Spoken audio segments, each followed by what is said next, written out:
आपका स्वागत है मेरे चैनल भगवान की कथाएं में। और सुने भगवान विष्णु और एक बुढ़िया माँ की कहानी। सुभद्रपुरा गांव में एक गरीब बुढ़िया गोमती देवी रहती थी। उसका एक बेटा चंद्रभान और उसकी पत्नी चंचल थी। गोमती देवी भगवान विष्णु की भक्ति किया करती थी। वह सुबह उठकर स्नान आदि करती और पूजा की थाली लगाकर भगवान के सामने बैठ जाती और भगवान की पूजा करती। उसी समय उसकी बहू भगवान के लिए प्रसाद बनाकर लाती थी, जिसका गोमती देवी भोग लगाती थी। यह सिलसिला कई वर्षों से चल रहा था।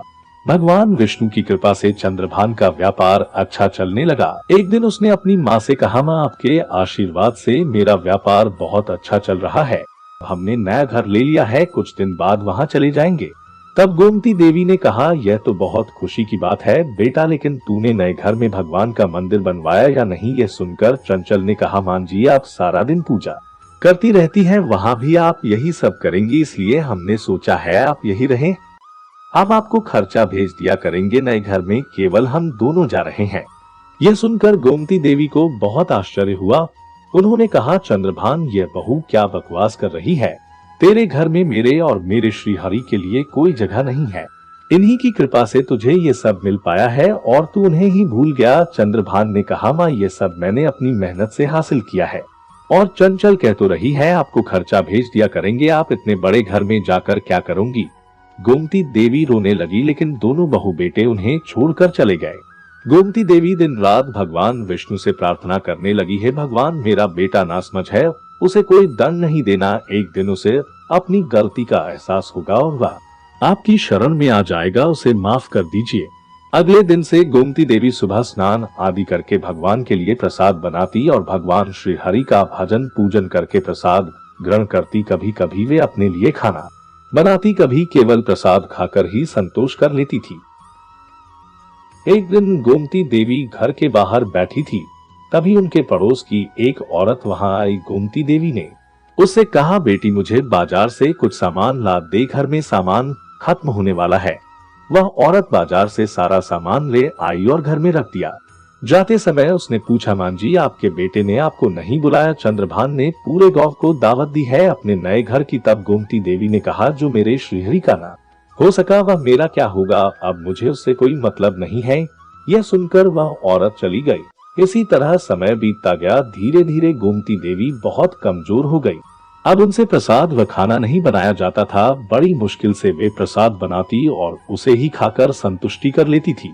एक दिन गोमती देवी भगवान की पूजा करने के बाद उनके सामने बैठकर रोने लगी। उन्होंने कहा, प्रभु, अब इस संसार से मन भर चुका है, आप मुझे अपनी शरण में ले लीजिए। और कितना कष्ट सहना होगा आपसे मिलने के लिए। यह कहकर वे भगवान का भजन करने लगी। अगले दिन गोमती देवी ने स्नान किया और भगवान के प्रसाद के लिए हलवा बनाने लगी तो देखा आटा खत्म हो चुका है। उन्हें ध्यान आया कि कुछ गेहूं पड़े हैं। वे गेहूं लेकर चक्की के पास पीसने बैठ गई, लेकिन कमजोरी के कारण उनसे चक्की चल ही नहीं रही थी। यह देखकर उनकी आंखों से आंसू आ गए। उन्होंने कहा, प्रभु, आज मेरा शरीर साथ नहीं दे रहा है, मेरा नियम टूट जाएगा, मेरे श्रीहरि भूखे रहें ये मैं नहीं देख सकती। मुझे शक्ति दो प्रभु, जिससे मैं आपका भोग लगा सकूं। यह कहकर उन्होंने फिर कोशिश की, लेकिन चक्की घूम ही नहीं रही थी। एक बार और कोशिश करके वे हार गई और रोने लगी।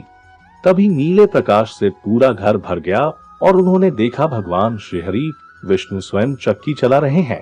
गोमती देवी यह देखकर आश्चर्यचकित रह गई। तब भगवान ने कहा, मैया, क्या देख रही हो? मुझे भूख लग रही है, इसमें गेहूं डालो।